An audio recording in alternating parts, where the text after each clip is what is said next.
In Florida, internet sensation Lieutenant Dan's criminal past comes to light and turns the public against him.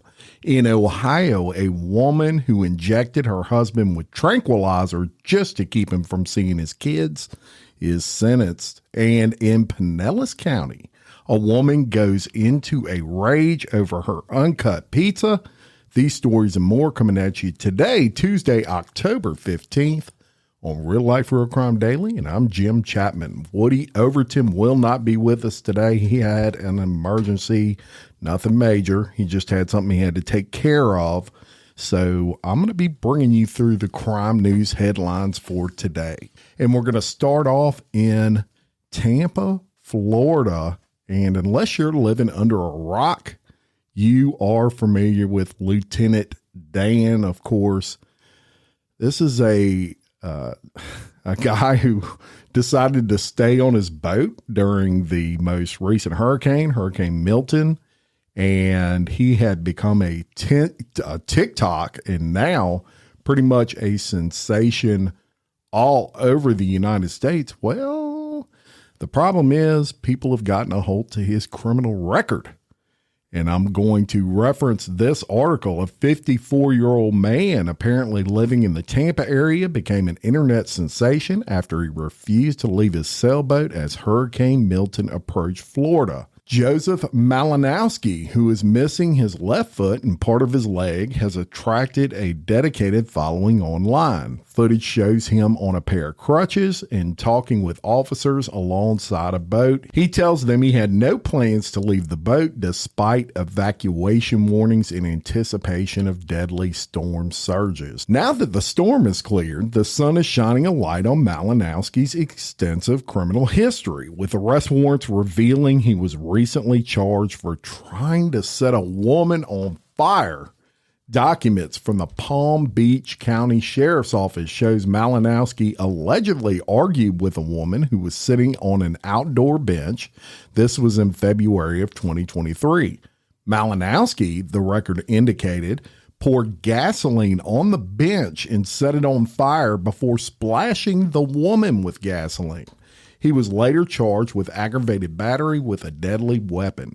According to the records, the woman told authorities she was smoking a cigarette at the time and feared for her life due to the potential for the gasoline to ignite. The woman, said police, called 911 and moved his crutches away from him to stop him from using the crutches as weapons and escaping. Malinowski told authorities the woman had thrown several cans at him before he splashed her, but police said no cans were seen in the area. He also said he spilled gasoline and lit it to burn the residue off the bench. How nice of him. And denied splashing the woman. Arrest records from this previous summer show Malinowski was charged with failure to transfer the ownership of a vessel within 30 days. That means he might not own the sailboat that he was seen guarding. Another arrest record indicates he was charged for failing to appear in court for an arraignment in connection with the case, and it's also unclear where he lives, as several documents list his address as at large. Malinowski has also been arrested for battery against a police officer, drug possession, and attempted breaking and entering. Earlier this week, Malinowski made international headlines after making at least a few appearances on TV. He's being praised on social media for his alleged bravery. As of Friday afternoon, it appeared Malinowski's new fans helped raise more than $46,000 on GoFundMe to support his seafaring dreams. He's the kindest soul, never asked for anything, but we're ready to lend a hand, organizers wrote on GoFundMe. His current vessel has seen better days, and we want to surprise him with a new boat to continue his seafaring adventures. Cleanup from Hurricane Milton was underway on Friday as residents returned home after the storm barreled across Florida, spawning tornadoes, knocking out power to millions, damaging homes, and leading to hundreds of rescues. At least 16 people died in the storm, and there was a significant amount of damage in areas, but Milton wasn't as bad as it was feared. However, flooding from Milton's heavy rains is still causing problems. Governor Ron DeSantis urged people to not let their guard down and be aware of hazards. The storm roared through Florida midweek as some communities were still dealing with damage from Hurricane Helene 2 weeks ago. So there you have it. Lieutenant Dan from the penthouse to the shithouse, as they say, looks like he's got a kind of a disturbing past. And I did see something on TikTok from his daughter, and she was discouraging people from giving him money. She didn't really go into detail about what his past was. Of course, people can change. She didn't go into detail on his past, but said that everybody that's giving him money is doing nothing but adding to the issue, is how she put that. And that is going all over TikTok right now. So there you have it. And we're going to go to Ohio. And a 37-year-old mother of 3 will spend 4 decades in prison for killing her estranged husband with the help of her lover and her mother. A judge sentenced Amanda Hovanek to 40 years after she pleaded guilty to multiple charges, including distributing a controlled substance that killed her husband. His name was Timothy Hovanek. This was in 2022. The defendant will also have to serve 10 years supervised release and pay over $2.1 million in restitution. According to federal prosecutors, Amanda Hovanek and her husband had 3 children and moved around for his job. They reportedly relocated to South Africa in 2018 for one of his assignments, where the defendant began a relationship with Anthony Theodoro, a South African citizen. Amanda and her family later returned to the United States, and she filed for divorce in 2020. The U.S. Attorney's Office said that Amanda began to deny her husband visitation with their children the following year, despite a court order to permit it. Timothy eventually was granted visitation. This was in April of 2022 after filing multiple contempt motions against his wife. And a judge later ordered that he become a residential partner and legal custodian of their children for 2 months that summer, beginning in May. According to the U.S. Attorney's Office, Timothy took the children for a weekend visit per a court order, but after returning the kids to his estranged wife, he failed to check out of a local hotel and he was reported missing. Officials found Timothy's car abandoned in Dayton. The U.S. attorney said investigators reviewed footage from a vehicle's dash cam that showed the victim returning the children. This was on April 24th of 2022. In it, Amanda and her mother, Anita Green, are reportedly seen waiting as Timothy walked to the vehicle and says to his kids, "I have a surprise for you inside." The children went into the home with Green. Moments later, footage captured Timothy allegedly saying, "What the heck are you doing? Did you just assault me?" Timothy reportedly tried to use his cell phone, but his wife pulled on his shirt and knocked the phone away. According to prosecutors, Amanda held her husband on the ground around the neck, and he eventually went unconscious in the driveway. Amanda reportedly took her husband's cell phone, his smartwatch, turned off his car, which caused the dash cam to stop recording. Investigators learned Amanda injected her husband with M99, which is about 1,000 times more potent than morphine. It's often used by veterinarians for zoos and wildlife as an anesthetic. Prosecutors argued Amanda considered killing her husband for at least a year before the murder and had considered alternate means to do so, including hiring a hitman before setting on injecting him with M99. Hovanek allegedly fatally poisoned her husband to prevent him from seeing their children. Prosecutors said the defendant initially tried to conceal her crimes, but she eventually admitted that she injected her husband in the shoulder with poison that she understood that it would kill him within minutes.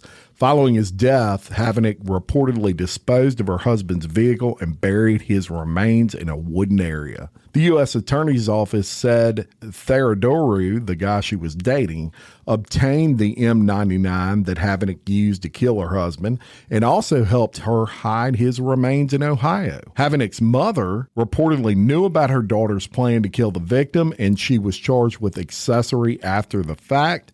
According to prosecutors, Green drove her daughter, the victim, and Theodore to the wooded area where Timothy was buried, and the hole had to be dug prior to the killing. Theodore pleaded guilty to conspiracy to import and distribution of a controlled substance that resulted in death.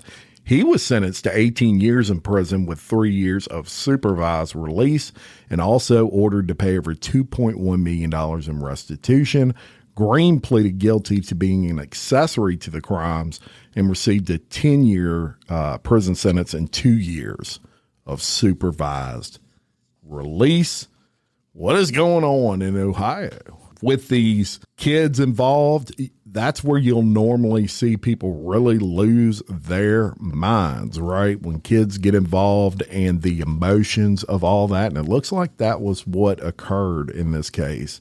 We're going to go to Louisiana and South Dakota. And a South Dakota attorney general by the name of Marty Jackley and the Meade County Sheriff Pat West announced the arrest of Bill Aker III, 24, and he's from Sunset, Louisiana. Aker faces charges for deceptive business practices and grand theft by deception concerning an asphalt paving job. The Attorney General emphasized the importance of vigilance against such scams, stating, "These scams are aimed at taking advantage of people who need work projects completed as quickly as possible. Thank you to the Meade County Sheriff's Office and other law enforcement agencies for the help in addressing these scams." Now, Aker represented a family business called Bill's Blacktop Paving or Asphalt Paving, which is believed to still operate in western South Dakota. So the Attorney General, he issued an alert to citizens to be cautious when approached with business proposals and offered the following tips. Do not give in to high-pressure sales tactics. Be cautious with individuals who solicit door-to-door. Always get repair work, construction orders, and other written contracts with estimated costs. Written estimates should include the name of the business, and compare written bids from several contractors before signing a contract. Never pay for the entire job up front and withhold the final payment until the work is done. Don't take a contractor's word that your insurance company will cover the damage. Check directly with them. Talk to someone you trust before providing money or personal information to someone that contacts you. And look, with all of the hurricane issues right now in Florida, this is something that's going to be real prevalent. What's going to happen, it always happens, is guys will basically, and gals, throw a ladder in the back of their truck and they'll go to Florida and they'll say, "Hey, I'm a contractor." There's a lot of money to be made when these disasters occur. I know here in Louisiana, we've had, of course, our share of disasters. And I can tell you, they come out of the woodwork. And what they do is they ask for all that money up front, or sometimes they'll only ask for a third of the money, let's say, and you pay them that third and you never see them again. But make sure they're reputable, make sure they're licensed in that state, and they're insured, because if they're paying for insurance, if they're licensed in that state, they're likely a reputable company. But you're going to see a lot of that in Florida, and that's why I wanted to cover that story. Any disaster area in North Carolina, same thing. They're probably coming out of the woodwork over there, and all their intention is to steal from someone who has lost everything, as sick as that is. So we're going to go to Pinellas County, our favorite county, right? We've covered a lot of headlines on this show when it comes to Pinellas County, and I learned something with this story, and that is Pinellas County residents don't play when it comes to pizza. Angry that her Domino's pizza was delivered cold and uncut. And look, that pissed anybody off, right? A Florida woman allegedly drove from her residence to the restaurant where she quarreled with an employee, flung the pizza at them, and damaged the store's telephone. This according to an arrest report detailing a incident. It was at 1:30 in the morning. Who knew that Domino's was open at 1:30 in the morning? But According to this, police arrested Raquay Holly, 22, for criminal mischief, a misdemeanor following the pizza rage incident. After spending the night in jail, Holly was released from custody on her own recognizance. A judge ordered the St. Petersburg resident to stay away from that Domino's pizza, which is 1.4 miles from her home. The arrest report does not indicate what, if any, pizza topping she requested, or if any stuffed cheesy bread was part of her order. And it actually reads like this, the arrest report. The defendant was upset because her pizza was delivered to her resident cold and uncut. She then arrived at the physical store, at which a verbal altercation ensued between the defendant and another store employee. The defendant then flung the pizza box in the air, which she then tossed onto the store telephone, damaging the property in the process. Two other employees witnessed the incident. Video surveillance also showed the defendant pushing the store telephone during the altercation. So just a stupid decision to make. I love pizza, but I'm not going to go to jail for it. Let's go to Illinois. And this is a really disturbing case out of Illinois. A 44-year-old father identified as M. Alamaru has been sentenced to 55 years in prison after being convicted of the first-degree murder of his 17-year-old daughter, identified as M. Marrow, in a distressing event that seemed to stem from a disagreement over her attending prom. A jury only needed an hour to deliberate, and they handed down the guilty verdict in connection with that incident. The grim details of the incident emerged when Marrow's aunt discovered her lifeless body at the family home. This was on May 1st of 2022. The scene was, of course, horrifying. Mia was found beaten to death with signs all over her body indicating she was a victim of a savage attack. Prosecutors detailed how Alamaru used a rubber mallet and a metal pole, both found at the scene, to beat his daughter.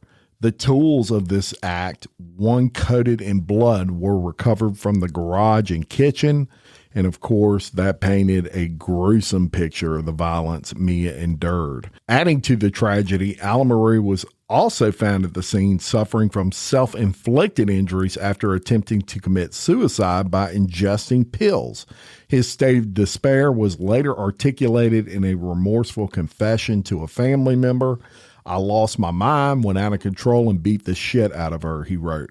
"I fucked up big time, and I'm sorry." Yes, you did. The motive behind this brutal act was reportedly linked to Mia's desire to attend her high school prom, a request her father initially permitted but later retracted. Alamaru had looked through her phone and found messages that led him to distrust her.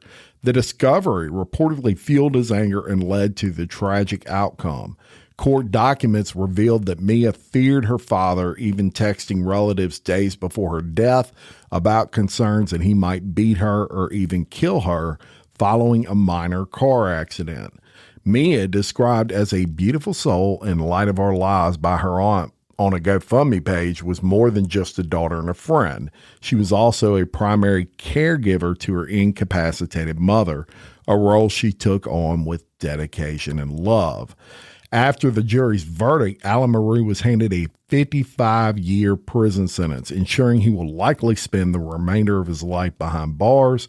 The judge decreed that he will receive credit for more than 2 years already spent in custody, but emphasized that he must serve the full term. What a sick individual. There's nothing positive I can say, obviously, about that piece of shit. Fortunately, he will spend the rest of his life behind bars for that. A woman in California died after a rock was thrown through her windshield while she was driving. This marked the third separate rock throwing instance in as many days. The incident occurred on Tuesday morning in Antelope Valley, California, when authorities from the California Highway Patrol responded to a tragic traffic incident. Upon arrival, officers discovered a female driver who had sustained fatal injuries from a rock which had been thrown through her vehicle's windshield. Despite efforts from emergency personnel, the driver was pronounced dead at the scene. The unnamed victim had a passenger in the vehicle and was traveling westbound at the time of the incident. The person she was traveling with reported that a rock was thrown into the car from an unknown location while they were driving. California Highway Patrol officers, along with the LA County Fire Department, thoroughly searched the surrounding area but were unable to locate a suspect. Hey ladies, are you feeling overwhelmed by hormonal changes? Well, you're definitely not alone. There are more than 1,000 hormone disruptors living in our environment right now. It's in your food, your water, the air you breathe, the clothes you wear, your skincare products. They all mess with your hormones. Then there's the natural hormone changes your body goes through, premenopause, menopause. And while it's a natural process, it doesn't mean you have to suffer through it. The good news is you don't have to suffer through it anymore because now you have Hormone Harmony, a formula made only with herbal ingredients that are shown to reduce hormonal symptoms in women of all ages. Hormone Harmony is not just a hormone support and supplement, it's become a phenomenon. Women can't stop talking about it on social media. A bottle of Hormone Harmony is sold every 24 seconds. And the biggest benefit? Well, my wife says it makes her feel like her own self again. And that's what women mention over and over in the reviews. And there are over 30,000 reviews for Hormone Harmony. And for a limited time, you can get 15% off your entire first order at happymammoth.com. Just use code RLRC at checkout. That's happymammoth.com and use code RLRC for 15% off today. That's happymammoth.com and use code RLRC. Hey, y'all. Changing my wardrobe from summer to fall, it's never easy. Luckily, Quince offers timeless and high-quality items I adore, ensuring my wardrobe stays fresh and I don't blow my budget. And there's nothing easier than going to Quince and choosing these high-quality items, like cashmere sweaters from $50, pants for every occasion, washable silk tops, and so much more. The best part? All Quince items are priced 50 to 80% less than similar brands. By partnering directly with top factories, Quince cuts out the cost of the middleman and passes the savings on to us. And Quince only works with factories that use safe, ethical, and responsible manufacturing practices and premium fabrics and finishes, and I love that. I got the stainless steel Link Apple Watch band for $59.90. It's heavy duty, it's awesome, and it's like $100 less than I could find anywhere else. And I also got a 100% organic cotton fisherman quarter zip up sweater. The color is alabaster. Man, I can't wait to wear that this fall. And Cindy got the Mongolian cashmere boat neck sweater in heather gray. And I'm telling you, these are classic pieces at a fraction of the price. Make switching seasons a breeze with Quince's high-quality closet essentials. Go to quince.com/RLRC for free shipping on your order and 365-day returns.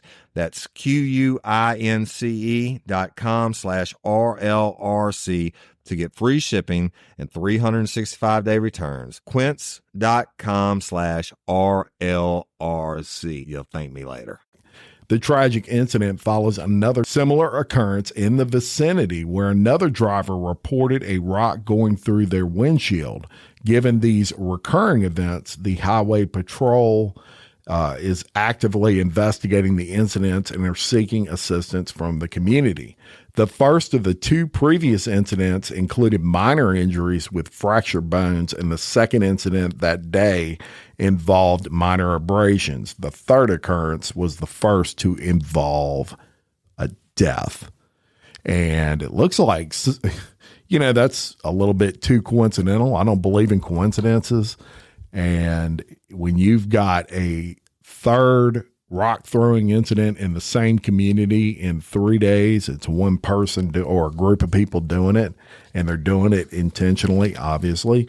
And I sure hope they get caught. What possesses people? You're just driving down the road, minding your own business, and a rock flies through your windshield. It's disgusting. Let's go to Missouri, and a 33-year-old missing woman's remains were found in a wooded area almost exactly 5 months after she disappeared. Emily Straight's mother reported her missing to the Jefferson County Sheriff's Office, and this was on April 20th, after she had not been seen or heard from since April 12th. The sheriff's office said Stride had last left the location in DeSoto on foot and was believed to be leaving the area on her own free will. Officer Grant Bissell said investigators reviewed surveillance video that showed Stride at a Waffle House, and she reportedly did not appear to be in distress. Other videos, however, indicated a second person in a video with Stride, who is more ambiguous and remains part of the investigation. On September 28th, the Jefferson County Sheriff's Office deputies, they received a call from a homeowner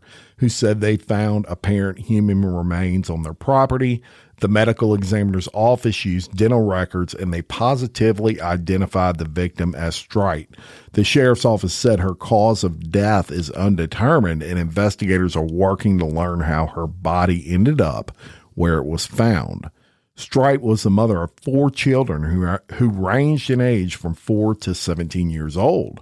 Strite's sister, Jessica Strite, said she was bright, funny, and larger than life, and she will be missed. We're looking for answers, and we're not going to stop pursuing justice for my sister. 5 months later, finally, the remains of this woman is found, and not the result that you would want to see. Of course, you'd want to find her alive and well. Tragic situation in DeSoto, Missouri. Now, we brought you a story way back when. I think this was back in January. We brought you a story of hands and a head that was found in a freezer. People had purchased a house in Colorado, and this freezer was in there. And when they opened the freezer, a head and hands were inside the freezer frozen. Well, I have an update on that story, and they have identified who that was. It was a 16-year-old girl who was last seen in 2005. The initial incident took place 9 months ago on January 12th when the Mesa County Sheriff's Office in Colorado received a call regarding a suspicious incident at Grand Junction. Upon arrival, deputies found the head and hands of a human that had been discovered in a freezer by someone who arrived to claim the free appliance offered by the new homeowner of the recently sold home. It took 9 months of investigation before the Mesa County Sheriff's Office were able to identify the victim. Through DNA testing, the victim is identified as Amanda Overstreet, law enforcement announced. Amanda is believed to have been approximately 16 at the time of her disappearance. Overstreet had not been seen or heard from since April of 2005. Overstreet was the biological daughter of the previous owner of the home, and the circumstances surrounding her disappearance remain under investigation, as well as an ongoing forensic testing of evidence. There is no record that Amanda Overstreet was ever reported missing. The Mesa County Sheriff's Office emphasized that the home is now under new ownership, completely unrelated to the case. Of course, they're doing that because they don't want people like freaking out and going over there and, it becomes Old West at that house. The house was purchased, fully remodeled, and sold to the current owner, and we urge you to respect the current owner and the neighbor's privacy and avoid driving by the home or taking photos. Disturbing. Never reported missing. Well, that tells me right there the previous homeowner, that was his daughter, he killed her. That's all there is to it. And, of course, with the recent hurricanes in Florida, you got problems with looters, right? And here's one for you out of Florida. As the most recent hurricane battered a Florida city covered by a state of emergency declaration, 2 men burglarized a Trump store stocked with merchandise promoting the ex-president. This according to cops who say one of the alleged looters was wearing a Trump cowboy hat when busted.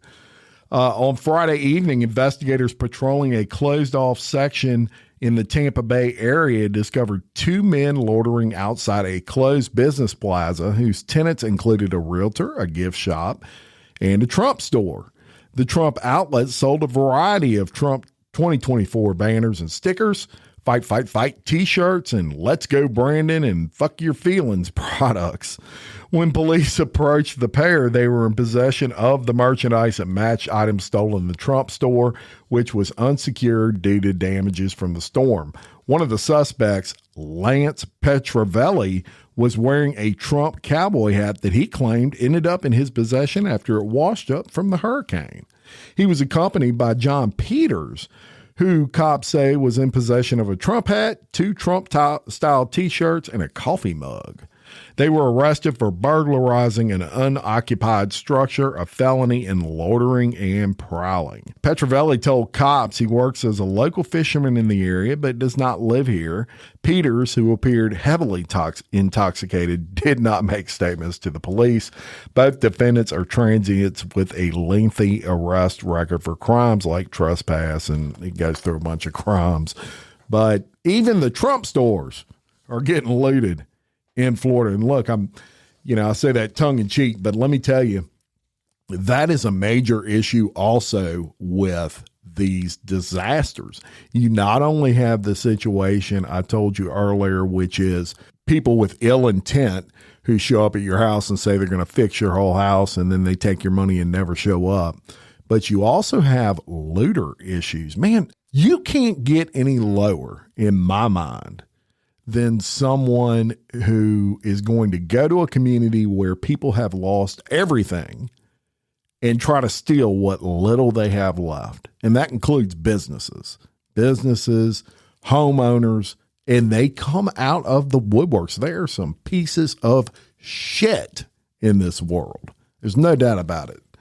So glad those guys got caught for sure. And we're going to go across the pond. I don't normally go across the pond, but we're going to go across the pond to Essex. And I'm going to tell you about a daughter who murdered her parents and then lived with the body for years after hiding them in makeshift tombs.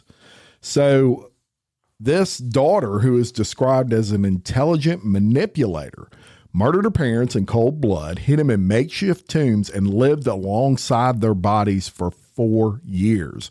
Virginia McCullough, who is 36, poisoned her father, John, who was 70, with prescription medication and then fatally stabbed her 71-year-old mother, Lois, shortly afterwards. She then lied about their whereabouts and spent their money. Judge Johnson sentenced McCullough to life in prison with a minimum of 36 years in court this past Friday after she admitted to their murders between the 17th and 20th of June in 2019. Richard Butcher, who is brother of Lois McCullough, said in a victim impact statement that his niece was very dangerous and what had happened undermined my faith in humanity. McCullough poisoned her father, who had worked as a university lecturer at a local university, with prescription medication that she crushed and put in his alcoholic drinks. Then, a day later, she beat her mother with a hammer and fatally stabbed her. She hid the body in makeshift tombs at the family home and then told persistent lies to cover her tracks. She ran up large debt on credit cards in her parents' name after their deaths and continued to spend their pensions. The court heard she canceled family arrangements and frequently told doctors and relatives that her parents were unwell or they were on lengthy trips away from the area. But concerns for Mr. and Miss McCullough's welfare were raised in September of 2023 by a general practitioner. The general practitioner had not seen the couple for some time and said Mr. McCullough had failed to collect medication and attend scheduled appointments. It was found McCullough had frequently canceled appointments using a wide range of excuses to explain her father's absence. Police said a missing persons investigation was launched, and McCullough lied to officers, claiming her parents were traveling and would be returning in October. It became a murder investigation, and when officers forced entry into the house, McCullough confessed that her parents' bodies were in that house and that she had killed them 4 years prior.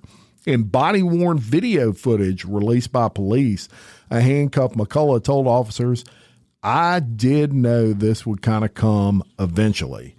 It's proper that I serve my punishment."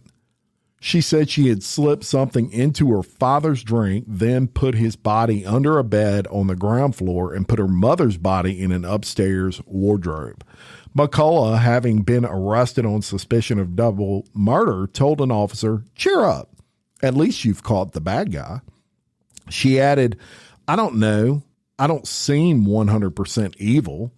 At the police station, she told officers where a kitchen knife was, which she described as the murder weapon, and a hammer, which she said will still have blood on it. Police said documents found at the address built the picture of a woman who was desperately trying to keep her parents from discovering the depth of the financial black hole that she continued to dig while giving them false assurances about her employment and future prospects. Passing sentencing, the judge told the defendant she was almost $60,000 in debt before the killing. Bye to that piece of shit daughter who is going to spend her life in prison now. Spark something uncommon this holiday with just the right gift from Uncommon Goods. The busy holiday season is here, and Uncommon Goods makes it less stressful with incredible hand-picked gifts for everyone on your list, all in one spot. Gifts that spark joy, wonder, delight, and that's exactly what I wanted feeling. Hey, y'all, I ordered a super cool piece. It's a candle with a sculpture of LSU's Tiger Stadium on top of it. And each officially licensed laser cut wooden replica features up to 4 layers of detail, creating a bird's eye view of a specific football field, seating section, and more. And every label includes your stadium's name, the team's logo, and school location. And it has a coconut, soy, vegan wax infused with sandalwood smell that creates tailgates and touchdowns scent profile, reminiscent of game day. It's invigorating like fresh cut grass and nostalgic like smoke from a pre-game grill, and calming like the crisp autumn air of a new semester on campus. Y'all, I love it. I have it at the base of my TV, and I'm ready to watch the Tigers play on Saturday night, right? Uncommon Goods. Look, when you shop at Uncommon Goods, you're supporting artists and small independent businesses. And many of their handcrafted products are made in small batches. So shop now before they sell out this holiday season. Uncommon Goods looks for products that are high quality, unique, and often handmade or made in the U.S. They have the most meaningful, out of the ordinary gifts anywhere. They even have gifts you can personalize. From holiday host and hostess gift to the coolest finds for kids to hits for everyone from the book lovers to diehard sports fans. Uncommon Goods has something for everyone, not the same old selections you can just find anywhere. And with every purchase you make at Uncommon Goods, they give $1 to a nonprofit partner of your choice.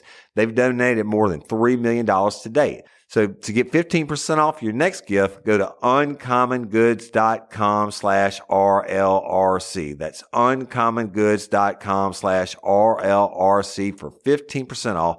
Don't miss out on this limited time offer. Uncommon Goods, we're all out of the ordinary.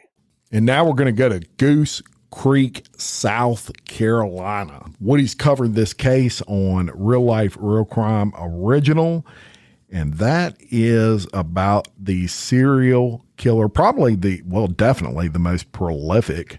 I hate to use that term prolific, but certainly he is the most prolific serial killer of all time, and that is Sam Little. And investigators recently identified a homicide victim whose remains were found in 1977, 3 years after she disappeared. And they determined the victim was a black female, anywhere between 20 to 75 years old at the time of her death.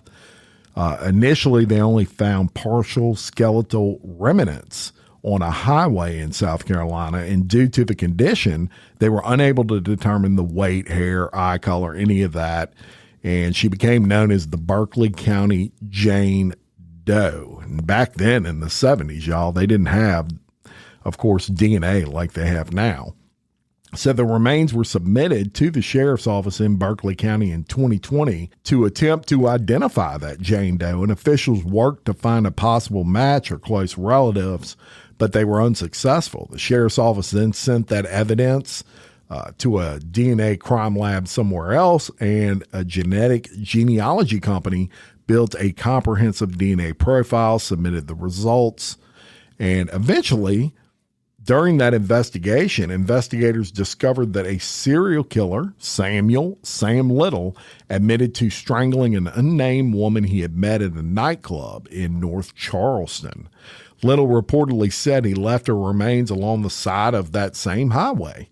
Little, who the FBI has called the nation's most prolific serial killer, confessed to killing 93 people between 1970 and 2005. He died at the age of 80 at a California hospital in 2020. He was serving, of course, a life sentence at the time. The sheriff's office announced that they had positively identified that Jane Doe as Leola Bryant, who was 51 years old at the time of her death. She was reported missing to the North Charleston Police Department in March of 1974. Bryant was last seen at the Midway Bar, which is the same place Little claimed to have met the victim before strangling her. So, again, we talk about it all the time with this familia DNA and this genetic genealogy stuff, and it has really done wonders for identifying these victims of murders 30, 40, 50 years ago.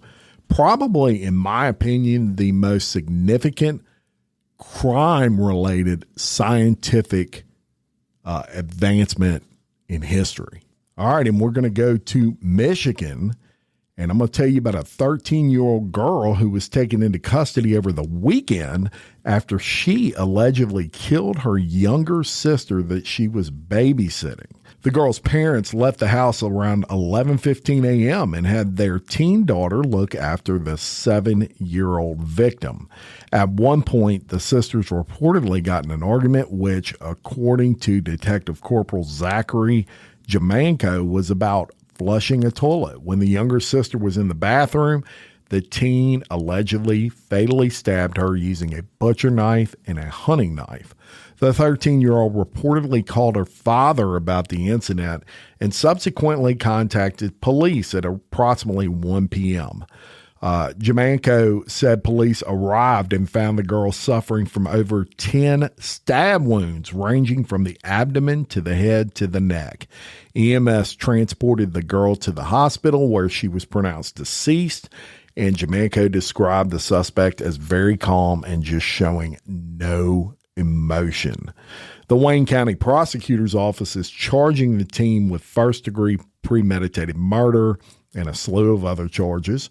The county prosecutor opted to charge the girl in the juvenile justice system, saying given her age, the state would have 7 years to diagnose, treat, and rehabilitate her until her mandatory release at 21.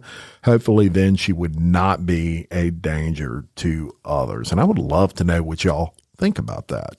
And I'm going to tell you about a wild story that came out of Jackson, Mississippi. And 2 Jackson, Mississippi students were injured after they allegedly stole a teacher's vehicle and later crashed. The crash occurred on Interstate 220 South near Watkins Drive. This was at 11:15 a.m. on Thursday, October 10th. The Jackson police said the unidentified students were able to steal a Jim Hill High School teacher's keys and drive off with the vehicle. During the crash, police said one student was ejected. They were both taken to the University of Mississippi Medical Center with life-threatening injuries. And that's amazing that student was ejected and they are both going to be okay. And thank God for that. But can you believe that? And I'll read you what the police said this afternoon. 2 Jim Hill High School scholars, how about that, were involved in a single car accident. According to reports, one student took the car without authorization after receiving permission to retrieve an item from that vehicle. Tragically, one of the female passengers was ejected from the vehicle during the accident. She was transported to a local hospital for medical treatment. The district is investigating to determine if the other student involved will face criminal charges for unauthorized vehicle possession. I would imagine they will. We are deeply concerned by this incident and are fully cooperating with law enforcement. Our thoughts are with the individuals involved and their families during this difficult time. But holy smokes, man. First of all, the teacher never give your keys to one of the students and say, go get something out of my car.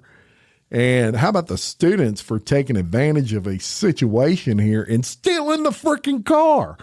That's crazy.